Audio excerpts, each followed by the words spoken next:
Is your hair long or those extensions? I just grew it out. I took a vitamin yesterday. Perfect. Dude, it's neat.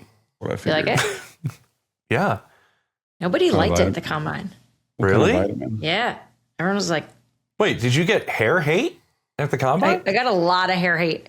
The best would be like, so when I was having a very serious conversation. I had one GM, we were having a serious conversation, and there was another person like talking with us, and he's like, could you excuse us for a second? And the person walked away. He goes, I don't like your hair.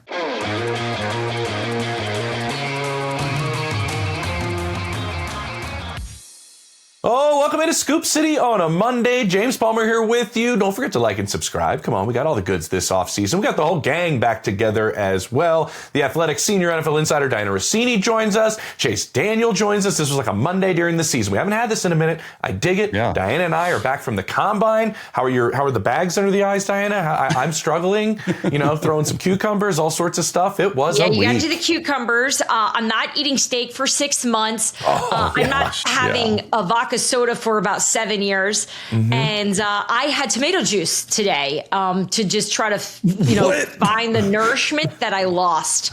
Jeez, I am a disgusting human. Like, I know you're very healthy. Your wife would kill me right now if she could see like my food log. What's like a normal like for you guys, like at the like when are you going to bed? When are you waking up? James? Okay, so wake up. Wake up. You can get into the stuff starts cooking off, Dianna. Right, like GM's head coaches were starting to talk by 10 in the morning. So get there 8:30 in those early days. And I was inside the room with the podiums and interviewing head coaches and GMs till about 6 on like Tuesday and Wednesday. Then maybe back to the room to kind of drop the bag off, and you're out and about to dinner, meeting people, and really head hits the pillow. Chase 3:30 every night.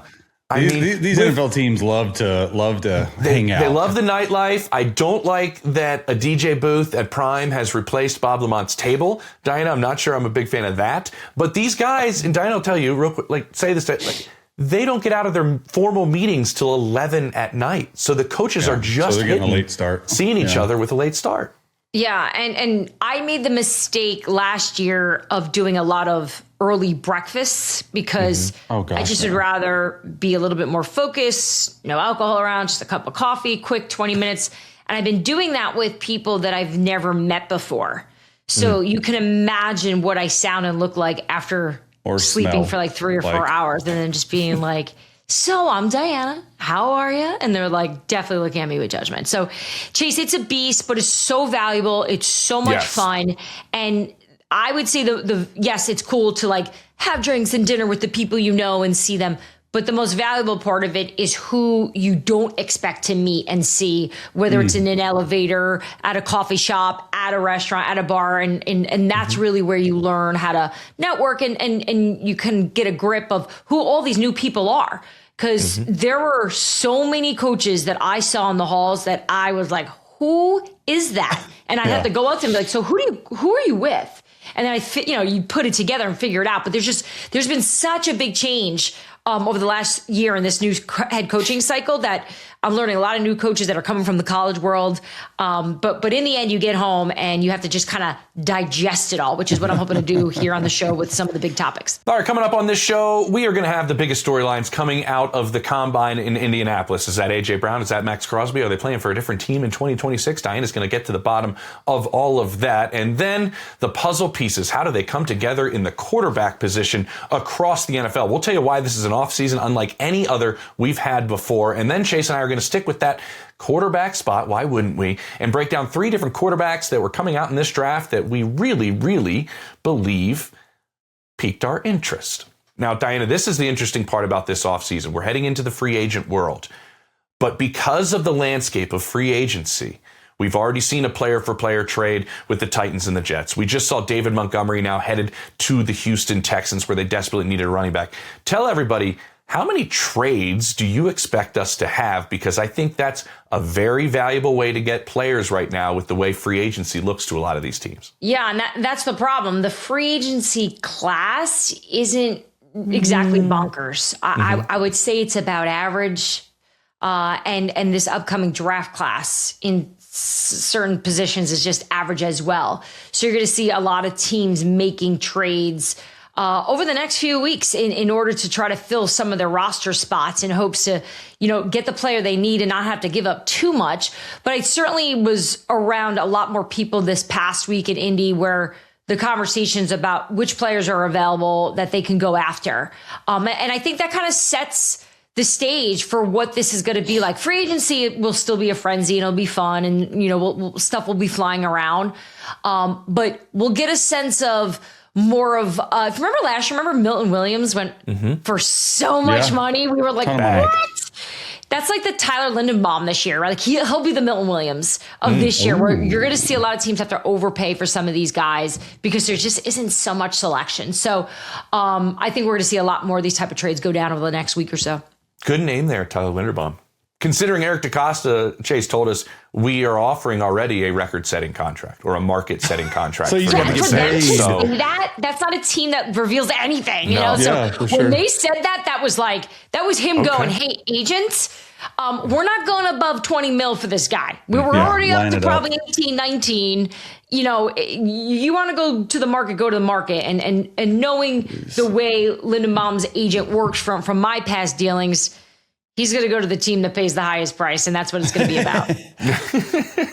Chase, real quick before we get to these tags, how often, when you were in the league, how often do players text each other about, hey, is teammate X going to get this back? Like, do you hit up a guy if your teammate's with Tyler Linderbaum right now? Like, how does that work in the player world as we're all, Dianna and I are wondering where guys are going? Yeah, I mean, look, especially like O-linemen, they have a creepy, close relationship. Like all 10 of these offensive linemen on the team are like so entirely close. So they have their group text, they have the big ugly group text. But absolutely, I think it's one of those things where you sort of know, it doesn't start like right after the season. You sort of know who's going to be a free agent during the season in the last like 5-6 games, and they're starting to play well. And you're starting to think like, man, this could be some crazy type of payday. And it's just like a buildup, like, bro, let's go. Drinks on you, food on you, stuff like that. But it's something where, until it's done, it ain't done, because there's a lot of hoops to have to go through. This is technically tampering 101 here at the Combine, where all the deals get done. Everyone knows that. So there's a lot of happy people waking up, and happy guys waking up today after talking to their hungover agents this morning, literally Monday morning, saying, all right, let me just get my napkin out, and you're going to get this much, and you're going to get, I'm telling you, that's how it happens. It happened to me a few times at the Combine. My agent, like, hey, this is where we're thinking. And you literally know, like, here's the 3 teams that want you. And then they just start pitting against each other. Sometimes there's just one, because you're like, dude, you're going here. They're giving you the most. I mean, that's sort of how it happens. And when the agents wake up today and tomorrow and they're calling their guys and like, hey, all right, that's really when you guys will start figuring it out and start hearing from their agents. Okay, you start plugging in the pieces together. Yeah. Side note, guys, I know it wasn't free agency, but how cool is it when we were in Denver and we got to see Cortland Sutton celebrating? Like I have such a vivid image of the cafeteria. I remember that, sitting in the cafeteria. Because Chase, James and I've never been around players at the moment they find out. So that for us, that was like the whole a real memorable moment and really cool to see the other side. Too. As soon as you get into like everyone's like hugging, and I mean, because like think about these guys, right? It's like, it truly is like life-changing moment, not just from the money, of course, like league minimum is life-changing money. But when you're able to do it and you've worked your entire life, especially for your first time to hit free agency, that's when the real money begins. It's such a cool moment, because they think of everyone who got them there, their mom, their dad, their coaches, and it's so that's what Cortland Sutton was like. Yeah, that was super fun to watch. A little behind the curtain stuff for us. Thank you, Sean Payton, for letting us eat in the cafeteria. All right, speaking about getting some money, Dianna, the franchise tag numbers up because the salary cap goes up, and we're looking at a specific place that we just left. Indianapolis. And what Chris Ballard has to do is, we always look at teams going, all right, the Cowboys are tagging George Pickens. Okay, we know that's happening. Well, in Indianapolis, it's how do we go through Alec Pierce, our star wide receiver that we want to bring back, and we're telling him he's going to be a Colt, but we also know with this limited free agent market, he's going to be highly sought after as a wide receiver, but also we're trying to get a deal done with our quarterback. They could tag one of them. They could use a transition tag on Daniel Jones. Set up where Indianapolis is right now as they're trying to figure this out before the 4 p.m. deadline Eastern time tomorrow that you have to decide if you're going to tag a player or not. Yeah, March 3rd is the deadline here. And look, let's just be very clear. Indianapolis does not want to let Daniel Jones hit the market. They do not want to lose him. They really do not want to allow any team to sniff this out, knowing that there are so many teams that would be in on Daniel Jones. And obviously their side knows this, which is why the price they're going to be looking for, it has to be reasonable if it were to get to a point where they're knocking out a deal here in the last few hours. So Indy's made it very clear. Daniel Jones' side is well aware that Indy wants to keep them there. It's just going to be coming up with a number that makes the most sense. Obviously, Daniel Jones has been through this before. We saw this in New York. This actually was reminding me a little bit of those moments. Remember, we were waiting for the deadline to come between him and Saquon and who was going to get tagged in order for New York to keep him. And Daniel wound up getting the deal, and Saquon Barkley got tagged. So he's been there before. His agent is familiar with this process. So, again, Daniel's not going anywhere. It's just going to be a matter of what Chris Ballard's going to be most comfortable doing. And that's what I was going to ask.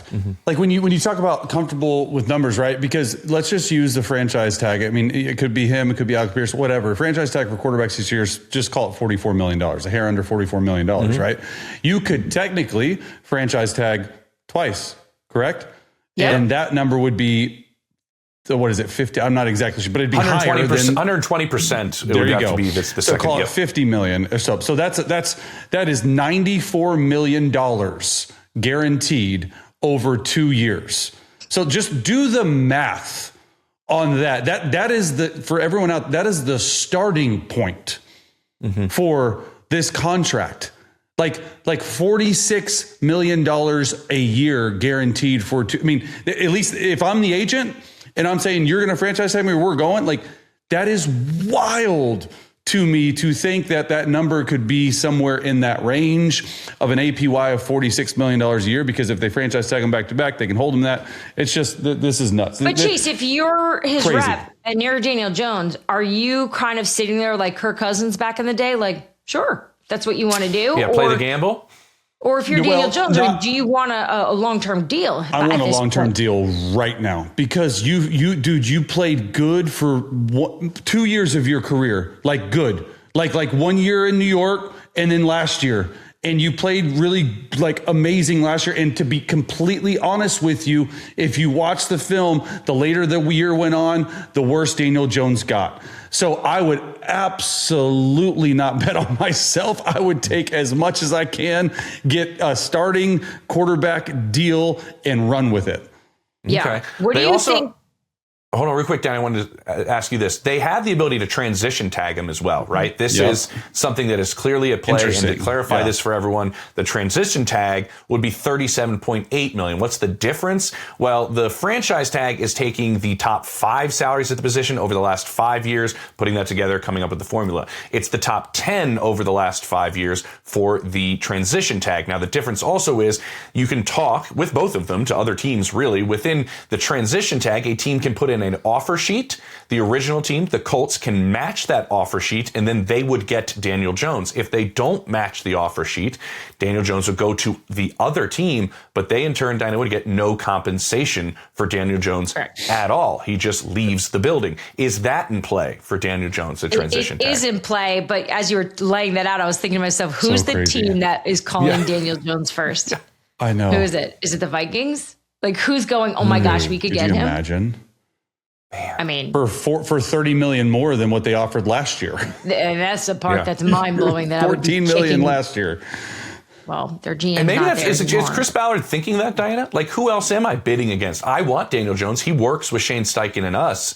Is he maybe playing the gamble of, I don't know how many other teams, even those quarterback need teams, are going to put the same numbers out there? They don't want to even play in that water. I don't think they want to gamble this, which is why I think they are going to try to work hard to get that long-term deal out, knowing that there could be someone out there, a team that is needy right now.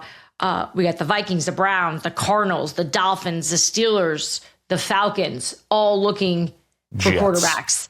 you know, that's not worth the risk when you see it. What's been the problem in Indy? Number, though. What have we seen over and over again? It's the quarterback position, right? Like Chris Ballard's job depends on the quarterback here and having success with it. So he's going to probably choose what makes the most sense in order to stay alive. Because what do? They lose Daniel Jones. Where do they go? I mean, I don't even want to have that conversation right now. Here's the situation. Also, with the Sauce Gardner trade, they don't have a first-round pick because of that trade to even go after a quarterback within the draft in the first round, even though, you know, this one might be thin. We'll get to that a little bit later. Leverage, boys? In the show. I think it's certainly leverage. Looks like leverage. Real quick, another tag I want to get to, Dianna. I want to know if you heard the same things I heard in Indianapolis. The Cowboys tagging George Pickens. It doesn't look like a tag and trade type of situation. Doesn't it have the vibe when you talk to people there that they are going to have George Pickens in 2026? Yeah, they've always been really high on him. I remember even talking to them during the season about George and all those issues that Pittsburgh had with him. It wasn't like they all went away in Dallas. They just seemed to be able to control a lot of it. And he obviously made those decision makers look really good with the way he was able to perform. So yes, despite the fact that, you know, he's got the same representation as Micah Parsons and it wasn't exactly the cleanest relationship when they were dealing with him, Jerry Jones was pretty open and adamant that like he's not going to have a problem dealing with his rep, knowing that they want to keep him and they need him. Mm-hmm.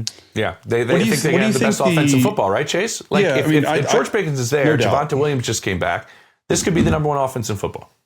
I mean, look, the way Dak was playing last year, along with CeeDee Lamb and George Pickens, my thing is like, man, are you going to be playing two receivers over $30-something million a year? I mean, probably if you get this done. And like, when was the last time?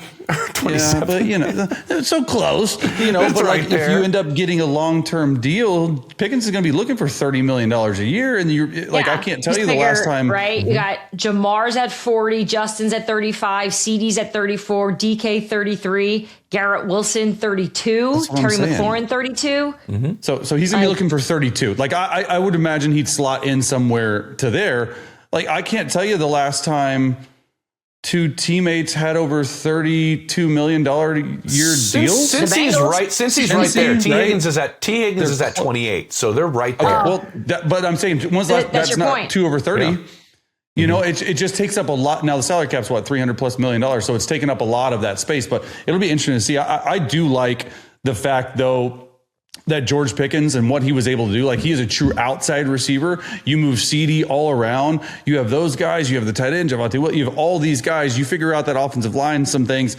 Dak plays as well as they were, and Dallas fixes their defense. Man, I'm telling you right now, like Dallas could be someone we talk about as like, hey, like watch out. Like they got to fix the defense. They got to get one at each position on defense, interior, linebacker, and secondary. But if they spend in free agency like Jerry Jones said they were going to do, which they've never done, we'll see. I don't know. Yeah, they're also, I was told, heavy into the defensive side of the ball in their formal meetings. They're almost all defensive players. It was almost like, you're right, hey, Christian Parker, new defensive coordinator, please draft amazingly for us on the defensive side of the ball because we're about to pay George Pickens on the offensive side. Speaking of dominant outside receivers, anything you learned or pushed the story forward in any way, news on A.J. Brown, Dianna? Yeah, I think Philadelphia is going to continue to sit in a spot right now, in a place that's, this is our asking price. And if you really want A.J. Brown, you're going to pay it. Come get him. Like that's the stance right now. That does not mean that's going to be the case in a week or so, when perhaps Philly starts to get a sense that, all right, well, if A.J. Brown doesn't want to be here, maybe we need to change our price. And I think that's what this story needs to get to next in order for there to be movement. I think Philly needs to feel that Brown's side to this, that it's not manageable anymore. That's the only way the price can change. Because then you go down the line here, and let's just say Howie makes the decision of, look, I'm not giving away a player of this caliber away for anything less than a first rounder.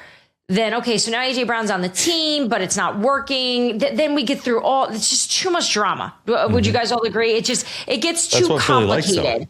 It's a lot. When I think everybody in that building is very aware that both sides would like to go in separate directions. Mm-hmm. And Howie's probably trying to hang on as tight as he can right now, to create the most leverage by telling everybody he wants him there. Of course he wants him there. He's really good. But the reality is that's probably not going to be the case. So I think teams that are interested in him, and we're seeing several AFC teams, I think they're sitting back now waiting for Howie to sort of get the memo that, hey, yeah, you want this price, but that's probably not going to be realistic. How do we get here? How do we get here to one of the best receivers in football? Obviously, like, yes, I know the book and I know this stuff, but like, in your guys' opinion, because I don't know, I have no clue. You guys know, you guys are the inside. What was like the final breaking point of like, hey, we're going separate? Like, this is just because I'm in the business of not giving away really good, amazing football players that are top 6, top 5 at their position. First of all, you're asking a very layered question because you, of all people, actually are a great person to talk to about this, because we've had conversations about this offense and the problems and some of the things that Jalen does really well and some of the things that he doesn't do very well. And I think that most people see this as, the problems were all from this year because, they're coming off a Super Bowl. They lost some players from injury. Saquon's not the same player. Yet, from what I've discovered, this goes all the way back to last year. This has been brewing. And I think it just got to a point where instead of continually having conversations that are getting nowhere, because there have been multiple conversations with A.J. Brown, with Howie Roseman, with Nick Sirianni, with Jalen. They have tried everything. There has been tons of communication. But I think until somebody there agrees with A.J., or if the organization sees it from A.J.'s perspective, which is this isn't as good as it can be, A.J.'s never going to be in, right? It's always they're always going to pick the quarterback over the receiver no matter what. And I think both sides realize that. I think A.J. Brown realizes that. Like, this isn't going to be able to work the way he envisions or the way he thinks that Philly can be productive. And he doesn't make those decisions from obviously we know that. And the sense I've always gotten from talking to people in that building, this was never anger or dislike that A.J. had for Jalen. Like, this isn't personal. Yeah. It's field production and the way A.J. wants the ball and the way he wants the offense to look. And it's not exactly the way Jalen Hurts wants it. Yeah, to button it up, Dianna, I would say this too. This year, as you mentioned, it goes back to last year. There's other things. This year in the tail end of the season, if you ask people there, that was the first time we saw it actually, the frustration translate onto decreased production on the field. That's where it looked like what was going on with AJ actually was impacting for the first time what was happening on the field. And that's always when things maybe make a little bit of a turn. I was with a head coach, and when they found out this week, Chase, what the asking price was, and I'm not going to lie, they were somewhat interested, heard the asking price, laughed hard. So obviously teams are not down from that, anywhere near. Yes, how he'd be out of his mind if he didn't start here. I mean, he has to start here. I like what Howie's doing. 100% how he has to do it this way. I'm just curious if where he's at, about to turn 29, I think that's in June, if he's the same player. There was some discussions at the combine going, we've probably seen the best we've seen of A.J. Brown. How long does he stay at this level? We'll see. Speaking of turning... wait, hold on. I have one last question. Sorry, this is just really interesting to me. So Dianna said AFC teams. Could we see an A.J. Brown in Buffalo Bills uniform? Because the Buffalo Bills, to me, are the AFC team that absolutely needs a receiver the most. Can you get something done with new head coach, like Josh Allen? Like, I'm just saying, is that feasible? I'd be is that a surprised if possibility? Buffalo wasn't having conversations about this. Yeah. Like, okay. I think the Bills it just hit me. I'm like, that makes so much sense. It makes so much sense. No, yeah. I think they're definitely going to be a team watching this. I don't believe that they have had any direct conversations with Philadelphia just yet.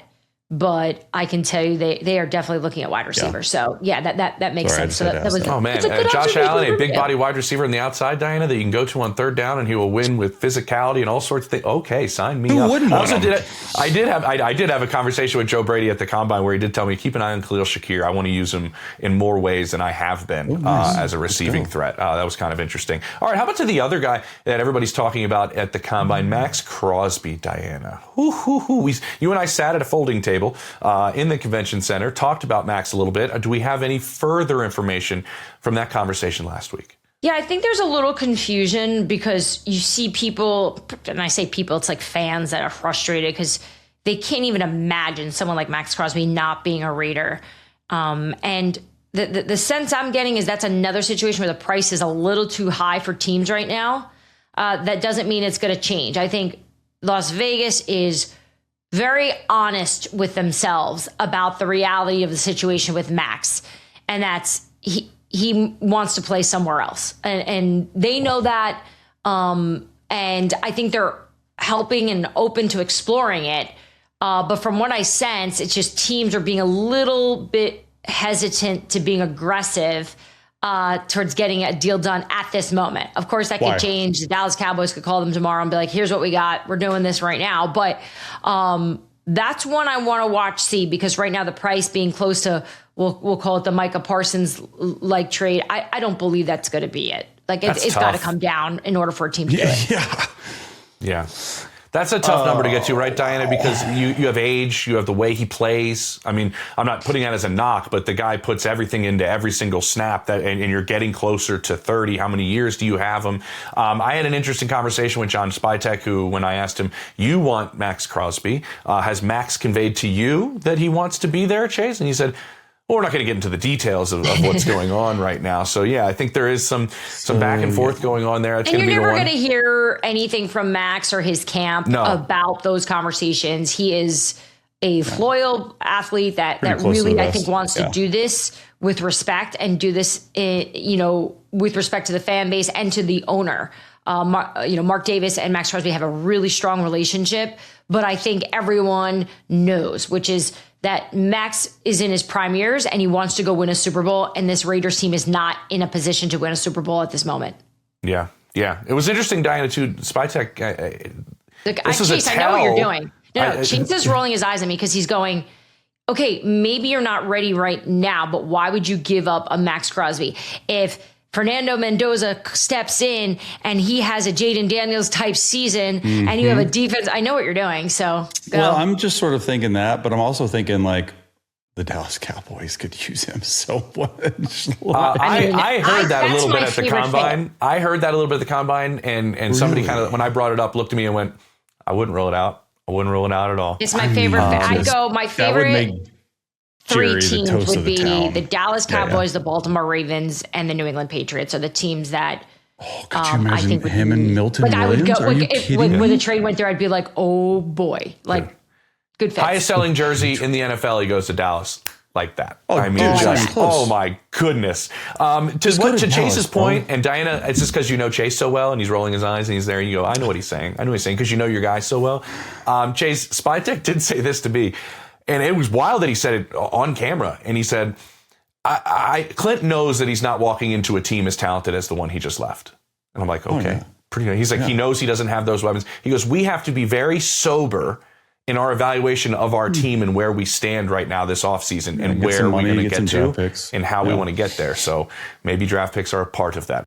All right, coming up next, we're going to stick with players maybe changing teams, and we're going to go to the quarterback spot. We're going to tell you why this offseason is unlike any other we've seen in the past. Whew, it's a carousel that may not stop for some time. Coming up next on Scoop City.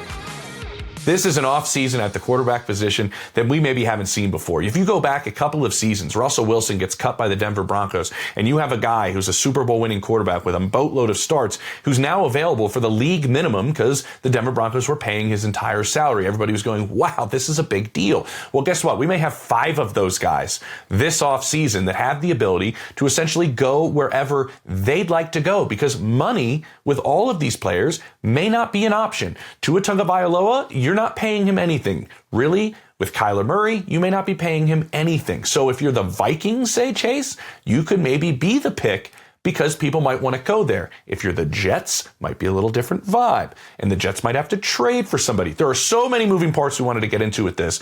You wanted to talk about this landscape. Where do you want to start, Chase, right now with where this quarterback carousel is? Yeah, I mean, look, I think of all the guys you mentioned, and this ties into what we're going to talk about in the B block too with the draft. It's like, hey, there are so many quarterbacks who have played a lot of football that can be had for the league minimum of 1.3 million, because a lot of these guys, right, there's like 5 guys that could be cut and then automatically have money from their other team that they can go and so all that matters. And then, like, to me, I think the person who stands out the most out of all these guys is Kyler Murray. It's like, okay, well, Kyler Murray, for me, we've seen what he could be. Now, we've seen some bad, right? But when you talk about his ceiling, and we've talked about this a lot, James, to me, he's played at times like a top 5 quarterback in the league. Now, I don't think he's going to be doing that. However, if you can tell me, and you got to get rid of sort of the off-field demeanor of what he is and how he fits into your locker room, because that's an issue. But if you're telling me you can have Kyler Murray go team up with Kevin O'Connell, who we think, I'm just saying, like, I say Minnesota because I think Minnesota's easily the best team who's in the quarterback market, who can go out there for 1 year. And you don't necessarily have to have Kyler for multiple years. Kyler's using you using Kyler. You still have an amazing offensive group and defensive group, a really good roster. Like, that's, to me, is so fascinating, because there's a lot of teams that need quarterbacks. You could get 1.3 million for Kyler. Okay, well, what about Kirk Cousins? Or what about, even Justin Fields as a flyer? But then there's a whole nother thing. It's like, all right, those are cut. What about trade? Anthony Richardson, he's available for trade if his eye, we don't, probably not, but like Mac Jones. Like Mac Jones, to me, he played exceptional and made himself a ton of money. But guess what? The 49ers are going to want probably at least a second round pick for Mac Jones. So when that happens, like, well, if I'm the Jets, do I give up a second round pick for a guy who maybe 1 or 2, or do I draft Ty Simpson at the back end of the first round, pair him with the veteran? Do you really think the Jets are drafting somebody in the 2026 draft with all the capital they have for 27 and all the quarterbacks there? Browns, make the Browns. The Browns could do it too. Like one of these, like, I'm just saying, like, these are what, and this is fascinating because it's so deep, we don't have time to go that, but it's just fascinating because there's so many layers to the conversation that makes its way down to draft day. And they have to work through these. Do we want this guy? And it's fascinating to me, everyone that's out there. Well, there's more guys. Dianna, I want to ask you this, because he brought up the Vikings, and everybody's curious about J.J. McCarthy and where things stand with the Vikings and J.J. If Kyler Murray went there, would it be a truly open competition at the quarterback spot? Where do things stand with them bringing somebody else in? Will they have a legitimate chance to beat out J.J. McCarthy? Absolutely. This season, they are not going into this offseason with J.J. McCarthy as the starter. No way. Like, they learned something, it is right? going to be a competition. Yep. Just based on what we saw last year. Yeah. He needs to show and prove that it is his job. Which is why they've been really open about, we're going to bring somebody in here to move this thing along and to help. The second chance quarterback situation in Minnesota is interesting to me, right? Because we've seen Kevin O'Connell have so much success with those veteran quarterbacks. I think a lot of it is, and Chase, you're probably better to answer this, but if you're Kevin O'Connell and you want J.J. McCarthy to work, you want him to feel confident and you want him to compete, what type of quarterback do you want to bring in? Is this a mentor? But a mentor that could play. That can play. Too, right? And that's what I'm saying. I don't know if that's Kyler Murray. I don't think Kyler Murray is going to go in and mentor your guy. Kyler Murray's trying to play and win. And so that's where you sort of draw a line. Do you want Kirk Cousins? But that's a whole nother, I don't think that's happening, honestly. You're going to bring in Kirk Cousins. Everybody's going to pull out their 8 jerseys. That's what I'm saying. I don't like it. I don't like it. That's why I could see Geno Smith, Chase. Yeah, but do you want Geno, who's through 18 or whatever it was, interceptions and stuff? I just think, like, here's my thing about Minnesota. On fire last year. I don't know why you're competing. Exactly. Here's my thing about the Minnesota Vikings, and I am a huge fan of Kevin O'Connell. This show is, he loves the show, all this stuff. But in this league of win now, if you have back-to-back years where you have not figured out the quarterback situation, you have not done this, you have not done that, you have not made the playoffs, it's like not tarnished, but it's like, man, okay, now you got to work your way all the way back after 2 full years and you still don't have a quarterback. And so like that to me is like crazy. Like, so you with that have to said, find Chase, someone. why would you want to bring in somebody to mentor, like you just said? Wouldn't you want to bring in somebody to win the That's job why I if like they're better than Kyler. JJ McCarthy? That's why I like Kyler. No, but you That's why I said mentor, Kyler. and then you said he won't mentor. No, because But to he's Diana's using question. my intel about JJ Yes. to apply what he knows.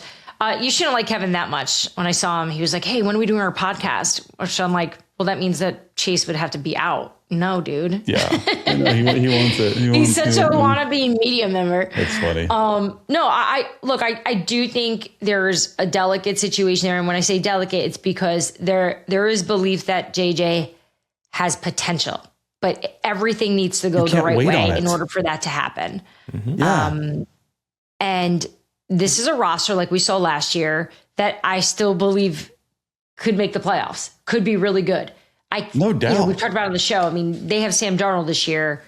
They're having a good season. They're playing, if not as far as the NFC Championship game, because I believe their defense wasn't as good as Seattle, but they had a lot of good pieces. So what about Mac Jones?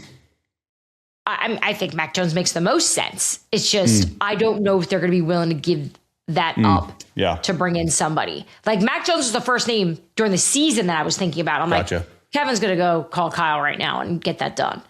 But I don't think I don't know if they're going to be willing to do that. Yeah. But Chase, to your point, I do think we're going to learn a lot about how they feel about JJ based on who they sign. Yes. You know what I mean? And what they give up for it. What they give up. If they do that, we don't need to have the conversation anymore. The interesting part is they were looking to do this last year. They just didn't get it done. They were looking to bring back Sam or Daniel Jones, and they just couldn't get it. I'm just saying they're in the exact same boat. Think about Aaron Rodgers with them. Better. Guys, we've literally talked about this on this show. This is the whole show. 100 times. Like every Vikings blogger took our show and just aggregated it, thinking we were nuts to talk about this organization and the fact that we were pushing for them to bring in one of these vets. And look what happened when they didn't. They were late to the game. They brought on Carson Wentz. By the way, Carson Wentz may be an option, right? Because he's at least comfortable. And I'm waiting for you guys to react with that. Are you kidding me face? Who? Well, for who? Carson Wentz is an option for who? The Vikings? What about for Minnesota? If he doesn't get hurt, they probably make the playoffs. Don't say that. I'm not joking. Stop, Diana, stop. If they sign Carson Wentz, we're going to have an emergency pod. And I'm not going to say a word. I just want Chase to be like, no. Stop. We're not doing this. Stop it right now. Why are you saying stop to that? Just to know some backstory. Just to rehash real quick. Anthony Richardson, Andy Dalton, Spencer Rattler, Will Levis, Justin Fields, Mac Jones, Derek Carr are trade opportunities. Teams that still and then we could have the veteran potential cuts, right? With Tua, Kyler, Kirk Cousins, we now know, and Geno Smith. So Fields that's what we're talking about in terms of the field. You could also trade for Tanner McKee. You could trade for Tyson Bagent. Yes. Those are probably options, right, Diana, as well? Yes, it is. But you guys, we said that's why it's fascinating. We said 17 names. There's 6 spots. Well, that's the point. That's why I think this is so fascinating when we have this conversation, right, Chase? Because it's like, if you're one of these guys that's cut, and you want to go someplace, you're going to call up Minnesota immediately, and you're going to pull a Daniel Jones where it's like, Anthony Richardson's there. I think I can beat him out. Kyler's maybe I can beat him out. But if you're the Jets, you might have to trade for somebody because you might not be the desired location. Does that make sense? I didn't prep you or give you a heads up on Chase, but I'm looking at it now, and you're so good at putting common sense, applying common sense to these quarterbacks. I'm going to say a team. This is guesses, guys. I know we usually report on the show, but these are guesses. If I say the Vikings, who do you think they go get? Kyler Murray. Okay. I'm writing these down because I want to come back and see if you get these right. Okay. The Cleveland Browns. Yeah, I think they draft somebody. But I think they roll with Deshaun or Shador for a year. Okay. The Arizona Cardinals. Yeah. I mean, Jacoby Brissett's in there as well, right? Jacoby probably is there. Remember, Malik Willis is out there. They have a history. I know Chase Bro can talk to Bro and be like, hey, bro, what'd you think? Give me the real goods on Malik. Yeah. All right, the Dolphins. Malik. I don't know if there's enough money, but I think comes it's Malik. From Green Bay. I don't know how they physically, Diana, how could they cap-wise do that? With the Tua money and then pay $30 million, $20 to $30 million for Malik. I asked people in Indy that, and they said they can make it work. They're like, it's not a stress. Just the like cap is false, right? It doesn't. Just going back to the Philly situation. It exists in some capacity. Everyone told me to go kick rocks when I brought it has to. I know you can move money. You can't move the dead money. You can't play with Dolphins, Malik. I think Malik will get a spot for sure. Pittsburgh Steelers. Rodgers. Aaron.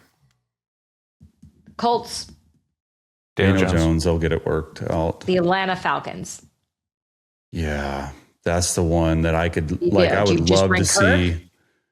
Joe Flacco till Penix is ready.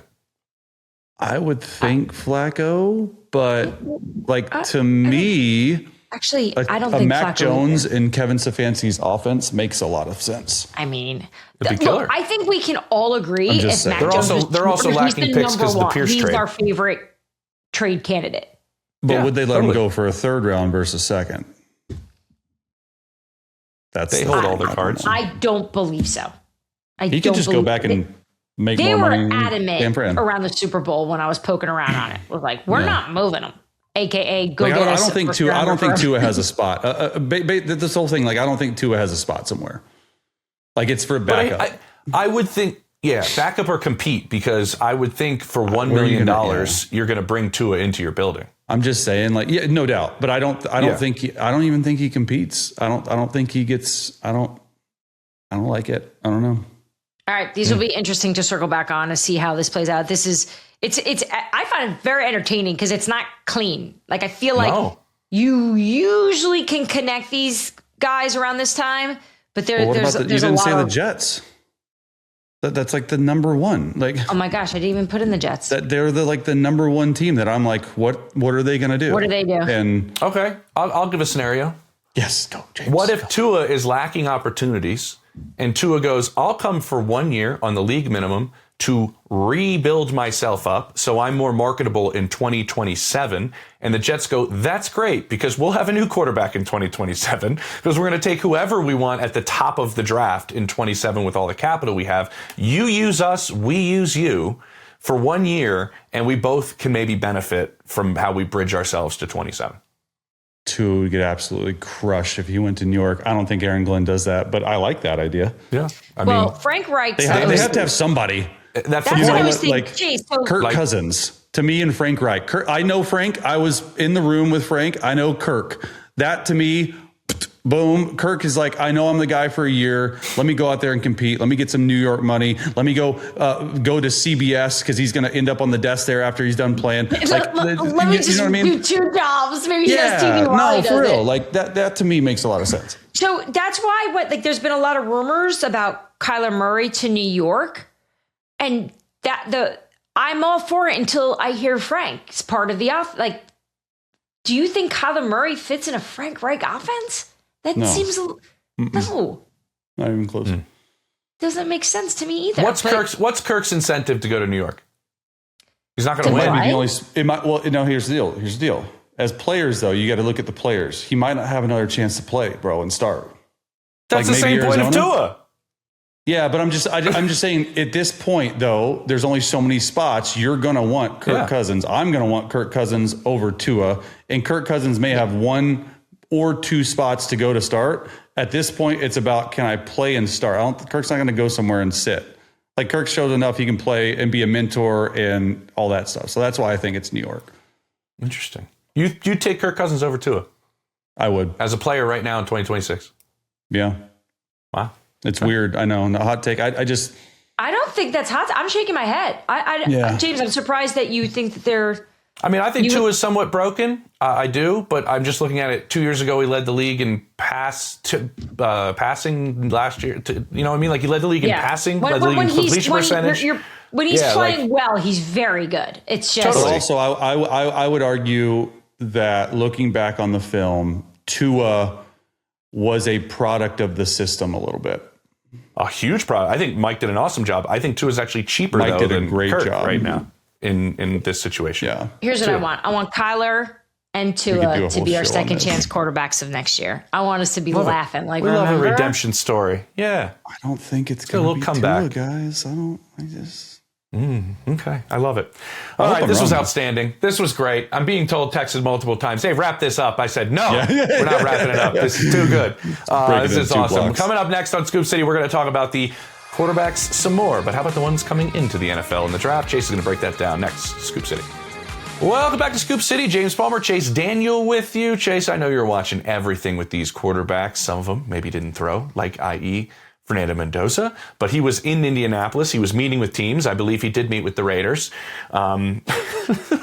What are you seeing from this situation? This is what I was interested in.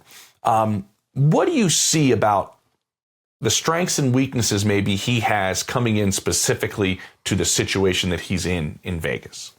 Yeah, well, I mean, one of the just automatic strengths is the fact that he's going to an offense with Clint Kubiak, right? Like, dude, like Clint Kubiak to me is a perfect system. It's gonna be difficult to learn the system because the system is very intricate. Here's my one thing, and a strength that a lot of people really aren't talking about is how insanely sharp and smart Fernando Mendoza is. He is sharp as a tack. It is unbelievable. And so for him to go in and to learn this system from day one, I don't think there's going to be anything in the system that's going to be holding this team back. I think that's the cool part about it is they're going to be able to throw everything at Fernando, and they're going to have a process to go through it, and he's going to handle it really well. That's first and foremost. The other one is like, it's really hard to measure the intangibles of a quarterback. How are you on third down? How are you around your teammates? How good of a leader are? What's inside of you? What is your heart made of? To me, Fernando Mendoza is a perfect prospect with that. Like I know people who have coached him. I've been around. I've talked to him. Like to me, that's what this is about. There's some stuff that needs to get better, right? He's not the best thrower of the football from under center just because he doesn't do it. 98% in the shotgun. That's a big thing that people are talking about. But he's going to find a will and he's going to find a way to be able to do that. His eyes, for me, when I look at a quarterback, you have to be so confident about your reads and about going through progressions, and his eyes to me are never in the wrong spot. And I think that to me is big. He throws a really good back shoulder ball. Yes, there's a lot of RPOs that could fall under the weaknesses. But when you look at him against the best competition of the year in the last 5 or 6 games, he played his very best. To me, it's a gamer. Sorry about that. He's a gamer. And I think that to me is what separates Fernando from everyone else in the NFL Combine and the NFL Draft, really, at quarterback. Yeah, I love that. When I was having my conversation with John Spytek, he was saying exactly that, Chase. He was like, listen, at the top of our evaluation really is how does a quarterback retain information? How do they, process information? But he also said, he's like, that's also, in our opinion, we haven't fully even figured out how to do that in evaluations. I don't know if anybody fully has. It is so hard to test. That's what he said. He was like, we won't really know it till he's in a Raiders uniform to fully see it. But obviously that's at the top of our list. And we know, he didn't really come out and say it because he can't say he's drafting for anybody. He's like, and we know where, the quarterbacks in this draft stand in that. And I think you mentioned that that's a major strength. The other part he did mention to me was he's like, listen, with that part, being clearly an emphasis with us, 2 other things jumped out at me. He said, one was that we do have Tom Brady in the building. We do have Tom Brady here. And there is something I learn every day from Tom Brady. That quarterback will learn something every day from Tom Brady. And then the other part that I thought was fascinating, I want to ask you this and send it back, is he said Clint was really, what sold us on him is his evaluation of players. We needed the next head coach to be a great evaluator of talent. Yeah. And Clint's really, really good at that. But if you look at Clint's history, you look at Gary's history, his history, the Kubiak family essentially really does believe quarterbacks should sit. And they should until they're fully ready. But do you think with everything you mentioned with Fernando Mendoza, he could kind of buck that curve and Clint could start him week 1? Oh, he's starting week 1. There's no competition. Yeah. There's none of this stuff. I mean, they could add to the room. We don't know. Yeah, exactly. Yeah, but even if they add to the room, come on. If you're drafting this dude, because in my opinion, I think sometimes you don't play quarterbacks because they're not ready mentally and they can't handle failure. to me, Drake didn't start right away, if that makes sense. Yes, and he was the third. Yeah, and I thought he should have. I thought he should have. I thought he was ready, and then when he played, the progressed, and you saw the progression where he's almost MVP this year. But with Fernando, I think he could handle the bad with the good, because there's going to be way more bad your rookie year. Yeah. And to be completely honest with you, I don't know if the Raiders can get any worse than they are. So you need to literally play him. And because here's the deal. You can practice a full off season. You can practice a full training camp, go one-on-one, go all this stuff. You could have 100 practices and it doesn't even remotely come close to 1 60-minute game when it comes to experience. When you play actual games and are situations where you have to figure stuff out onto the field, that's really what is experience. That is what you garner. That you put it in the back of your head. Hey, remember week 1, 3rd and 7, they rolled to this cover 2, and I should have got backside to this dig. I mean, this is what they're coaching. And then so in week 10, he knows, oh, I saw this. We're playing the Chiefs again. Dig. Like all these small progressions that we can't see because we're not in the meeting rooms, those stack upon themselves, and that's how you get confidence at quarterback. Yeah, I love that. And the one thing, and with all the traits that you've been talking to me about Fernando Mendoza, what does everybody say? You play too early, you start seeing ghosts, you get hit a bunch on a bad team, you're picking number 1 for a reason. His toughness, mentally and physically, is maybe one of his best traits. So you think he can, I agree with you that he could, if he plays right away and he gets the snot kicked out of him behind a bad offensive line, it may not impact him as much as maybe some other guys because of how mentally tough and physically tough he is. All right, the guy who everybody else believes is next on that list, Chase, Ty Simpson. What did you see from the former Alabama quarterback? Yeah, I loved Ty, man. I thought Ty had a really good day throwing the football. There was the one out route to the left that was a little bit behind him. But I thought it was interesting, all these guys going under center, like even Diego Pavia, like all these guys, you just never see under center. It's your first chance to do this. And we've talked at length about how stupid I think the throwing combine session is, so I don't want to overreact to it. However, when I saw him throw, I just really liked the smoothness of the release. Like he's mechanically the best quarterback in the draft. And to me, it's really not even close. He just looks pretty throwing the football, his motion, all this stuff. And so I think he for sure has the most to gain in this entire preseason process of like, okay, the end of the year, then there's touch points, right? Then there's combine, then there's pro day, then there's like private workouts, then there's, I just think he has the most to gain. And I do think that like, if teams realize like he was a little sick, he was a little banged up, he was really skinny, now he's back to 210, 215, and realize like he can be moldable. Is that a word? He can be molded. Now. Yeah. He can be molded. Okay. I struggle with words sometimes, you know what I mean, on this show. So he can be molded. And I think that's something what teams in the bottom half of the first round, I do think he can sneak up there. I probably think he's a second round talent, but with the right coaching and how they want to tack on that extra 5th year going into the first round, I do think he could probably end up being a first round pick.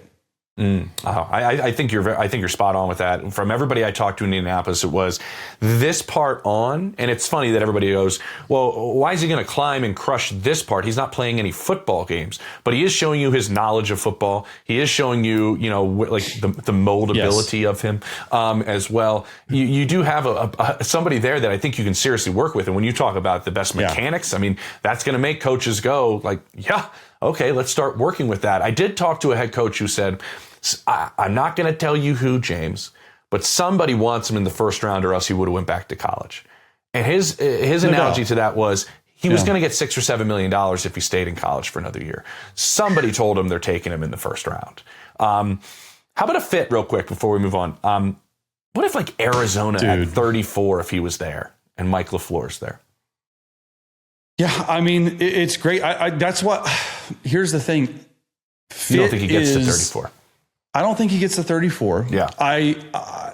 To me, a team that like I have been saying that I think would be a perfect fit for Ty Simpson is the Los Angeles Rams. Yeah. I like, and I've said it before. This is not the first time I've said it because one, you can sit, bro.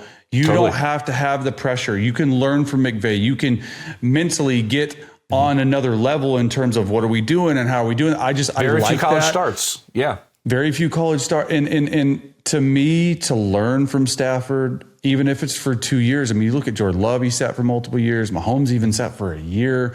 I'm not saying he's on Mahomes' level, but sometimes it's like that. And I would much rather you go to a situation like that to where you're having to be a day one starter for Cleveland, or you're having to be a day one starter for the Jets, or maybe the Steelers. Like I don't hate the Steelers here with Aaron Rodgers and that whole regime over there. It could be interesting to follow, but I really like the Rams. Oh, I like the Steelers one's kind of an interesting one in my head too, because Aaron's probably playing if he comes back, and a lot of people believe 1 year. Mike McCarthy, 1 year. Him working with quarterbacks. Yeah, I kind of dig that. All right, the guy who really at the quarterback position just blew the doors off of Indianapolis was Taylen Green out of Arkansas. I mean, Chase, this is the best vert that we've seen from a quarterback, 43.5. Broad, 11.2, and the second fastest 40 of a quarterback ever at 4.36. When you were watching this, what are you thinking if you're put your GM hat on and you're watching this happen from a quarterback? What are you thinking in your suite? Terrell Pryor. Yeah.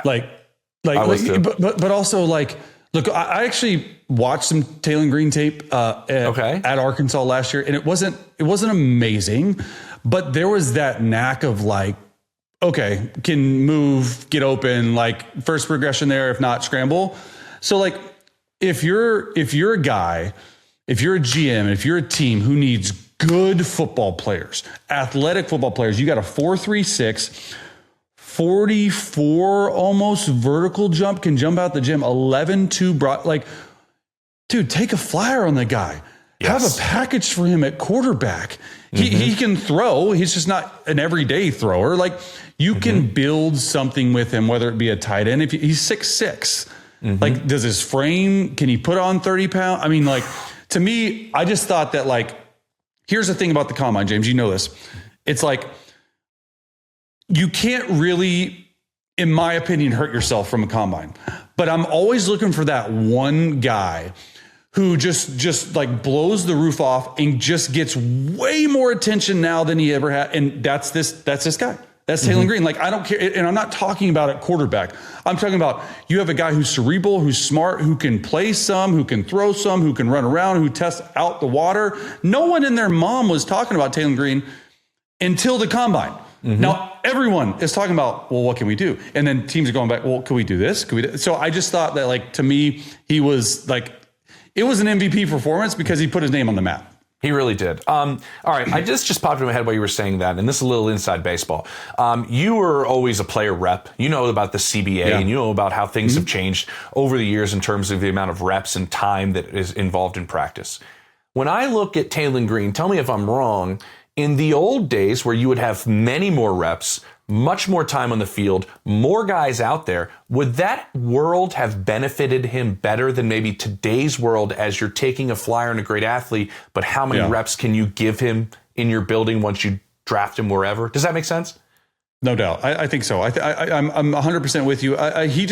He needs rep. I mean, like, he's a freak of an athlete. He just needs reps, and all these guys just need reps. And I'm with you. Time out. Hey, go take, this period at wide receiver.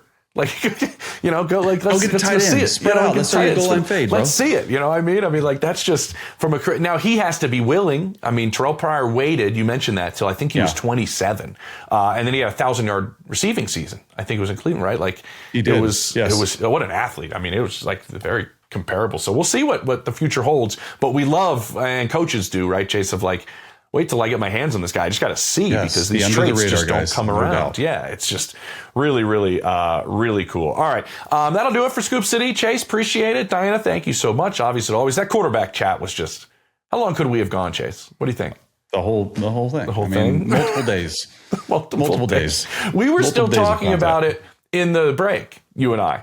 Yeah. Like, well, what do you think about this guy here? What do you think about this guy here? Like. And there's a way to the puzzle. Oh, God, it's unbelievable. I feel like the puzzle's still missing some pieces in some building.